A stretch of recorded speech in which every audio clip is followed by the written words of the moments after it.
Today, the United States military continues to carry out large-scale combat operations in Iran to eliminate the grave threats posed to America by this terrible terrorist regime. Following our obliteration of Iran's nuclear program in Operation Midnight Hammer a short while ago, we warned Iran not to make any attempt to rebuild at a different location because they were unable to use the ones that we so powerfully blew up. But they ignored those warnings and refused to cease their pursuit of nuclear weapons. In addition, the regime's conventional ballistic missile program was growing rapidly and dramatically, and this posed a very clear, colossal threat to America and our forces stationed overseas. The regime already had missiles capable of hitting Europe and our bases, both local and overseas, and would soon have had missiles capable of reaching our beautiful America. The purpose of this fast-growing missile program was to shield their nuclear weapon development and make it extraordinarily difficult for anyone to stop them from making these highly forbidden by us nuclear weapons. We were the ones that were complaining. We were the ones that wanted it stopped, but everybody was behind us. They just didn't have the courage to say so. An Iranian regime armed with long-range missiles and nuclear weapons would be an intolerable threat to the Middle East, but also to the American people.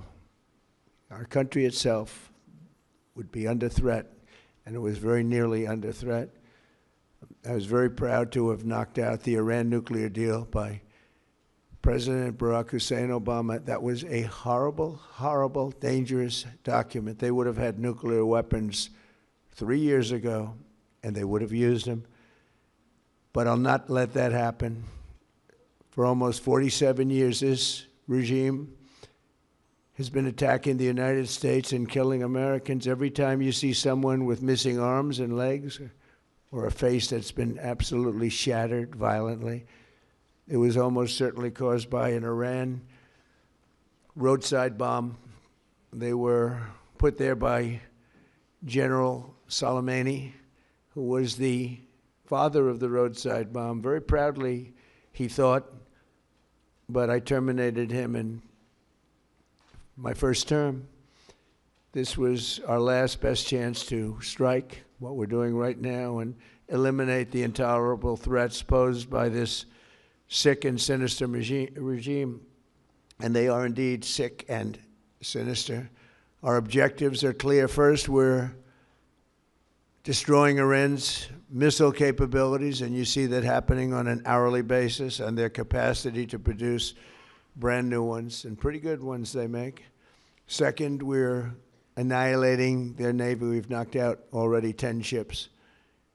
They're at the bottom of the sea. Third, we're ensuring that the world's #1 sponsor of terror can never obtain a nuclear weapon, never going to have a nuclear weapon. I said that from the beginning. They're never going to have a nuclear weapon. They were on the road to getting one legitimately through a deal that was signed foolishly by our country.